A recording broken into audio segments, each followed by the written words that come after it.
Today's video is going to be all about how to get rid of a picket fence or a fence, something that has 4x4 posts that you need to dig out of the ground in case you want to reuse it, repurpose it, whatever it is you want to do. How did I remove my fence and how you can do it better? We removed this fence that was totally dividing our property. So there's a retention pond in the back and our property goes all the way back into it. I suppose this picket fence worked for the previous owners who had a large dog, but for us, because we have a small dog who can actually get through the slats, it doesn't. I asked our friend Jeff if he could help us get rid of the fence, and also with the leftover materials, we made these really cool Adirondacks. I decided this video is going to be all about removing the fence, and I will make another video that teaches you how I made those Adirondack chairs.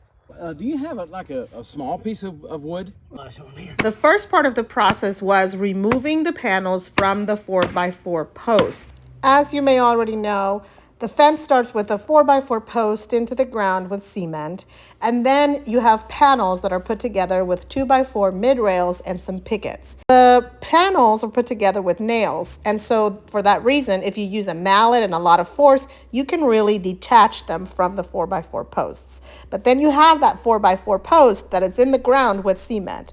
That's what we're getting rid of. So in my research of how I was going to do this, I actually came across another video with a really good idea about using a tractor jack, and he explains exactly how you would use one.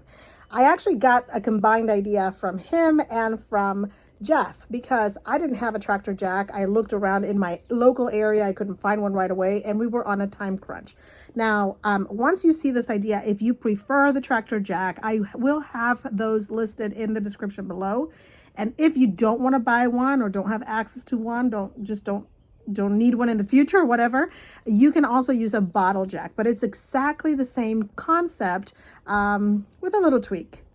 The concept is very simple. You're going to use the bottle jack or the tractor jack to lift the post out of the ground, but you need a lever. You need something to give you that leverage to lift the post. So in order for the jack to be able to go under it, we use two 2x4s and some bolts. These are 8" by 1/2" bolts. And these were very important because we tried to use very long screws and other things and nothing worked because they were not strong enough. So you need these bolts to be able to add them onto the post and go through the 4x4 post as well, so that you have enough strength that when you lift with that bottle jack, it won't come apart. It will actually hold on and then allow you to lift and lift. Notice how there's some 2x4s at the bottom.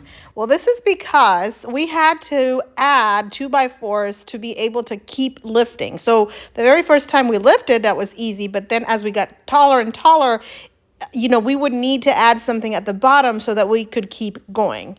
This is something that you wouldn't have to deal with if you had a tractor jack. But if you want to get creative because you already have a bottle jack or whatever, then this is the solution. Just to keep adding those 2x4s underneath so that it can keep lifting higher and higher. And then you can just pretty much get rid of everything and take it out. And he did this over and over and over until we got all of those posts out. It was quite a few of them. I want to say it was more than 10. Then I just went ahead and moved some of the rosemary to the side and some other landscaping and started to patch the grass with some grass I had in other areas of the yard, so that this could look way more open and spacious. Nothing was blocking the view, and it just made a whole lot more sense. And then we decided, yes, we are going to cut up all the wood so that we can use it for the next project, which is the Adirondack chairs. These old chairs are the ones that you can get at Home Depot and Lowe's. They're the $20 ones that are made of plastic, and they serve their purpose, but they flew all over the place because it's windy over here on the coast. So I'm going to just use these for overflow and have the new Adirondacks replace them. I am so excited for that video.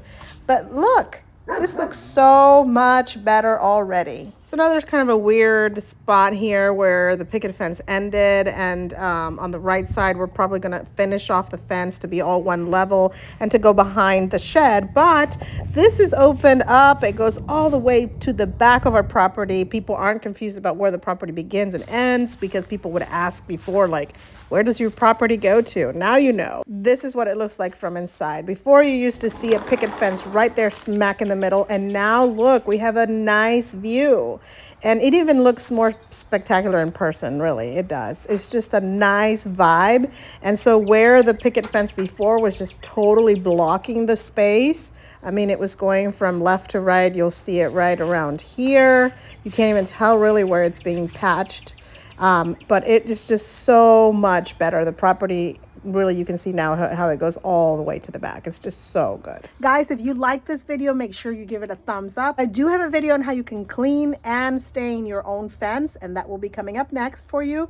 And also stay tuned for the video on the Adirondack chairs in case you want to make your own. I will put that in the description below as soon as it is uploaded.